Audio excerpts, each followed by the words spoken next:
Bonsoir frères et sœurs, j'espère que vous allez bien. Je m'appelle Kwasi Deborah, voilà, jeune sœur, jeune fille, comme vous toutes qui allez m'écouter peut-être, voilà. Et si je suis là ce soir, c'est vraiment pour partager quelque chose qui m'a ouvert les yeux, quelque chose qui m'a libéré, quelque chose qui a fait de moi aujourd'hui ce que je suis.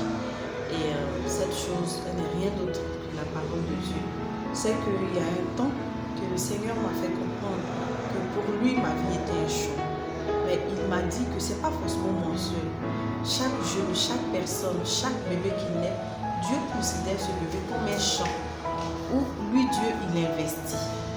Donc, quand Dieu investit, même ici, entre nous les êtres humains, quand on investit, on espère recevoir, on espère vraiment produire. Donc, c'est dans ce sens que quand Dieu investit, lui aussi attend des choses de nous. Et pour plus de développement, je voudrais qu'on prenne le livre de Jérémie, le Jérémie chapitre 2, à partir du verset 21.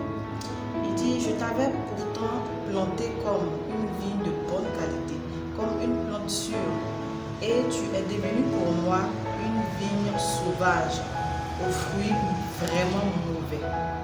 Comment est-ce possible? Moi, le Seigneur Dieu, je te le déclare, même si tu te laves avec de la lessive, même si tu utilises beaucoup de savon, ta faute restera devant moi comme une tache. Alléluia. Ici, le Seigneur s'adresse au peuple d'Israël qui autrefois ont péché contre le Seigneur et tout. Et le Seigneur est en train de leur dire, j'attendais mieux de vous, j'attendais plus de vous. J'ai tellement investi que je voulais vraiment recevoir les fruits de mon investissement. Mais là, vous me présentez des fruits qui agacent ma dent, des fruits vraiment mauvais. Et c'est pour cela que votre faute restera aggravée, restera devant moi comme une tâche. Cette parole, à l'époque, était pour le peuple d'Israël. Mais aujourd'hui, c'est pour nous les jeunes. Dieu compte sur nous. Il nous a donné cette énergie de jeûne, cette force, cette puissance de jeûne pour qu'on apporte quelque chose autour de nous. Le Seigneur dit que tu es un champ, ta vie est un champ. Et un champ, on prend soin d'un champ. Un champ, on nettoie. Un champ, il faut s'aimer, il faut planter. Et d'ailleurs, tous les champs ne sont pas pareils. Donc, quel type de champ est-ce que tu es? Est-ce que tu es champ d'arachide, champ d'igname, champ de manioc? Il y a plein. Et chaque champ nécessite un soin spécifique.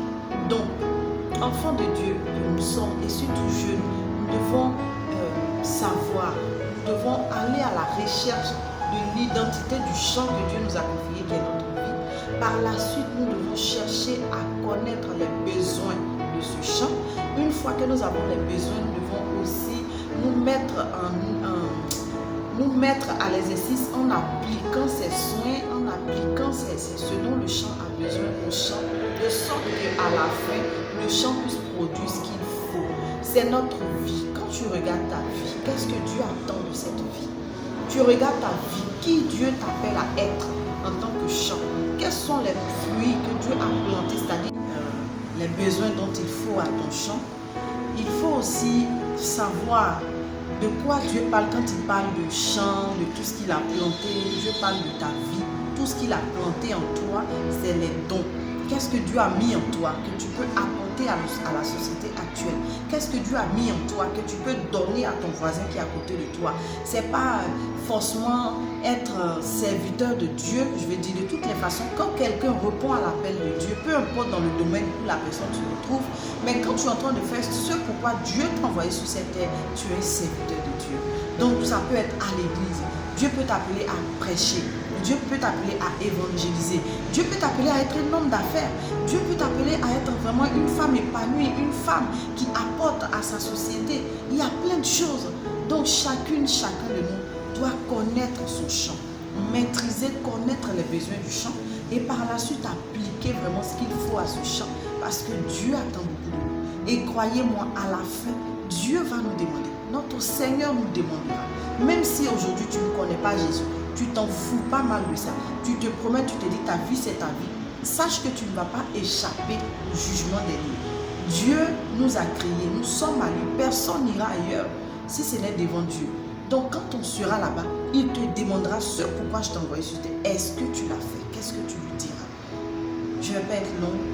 Jeunes que nous sommes, je voudrais vraiment à considérer cette pensée, à réfléchir à ce à quoi Dieu nous appelle. Est-ce que c'est dans le domaine de l'éducation, dans le domaine de l'enseignement, dans le domaine du médical, du corps?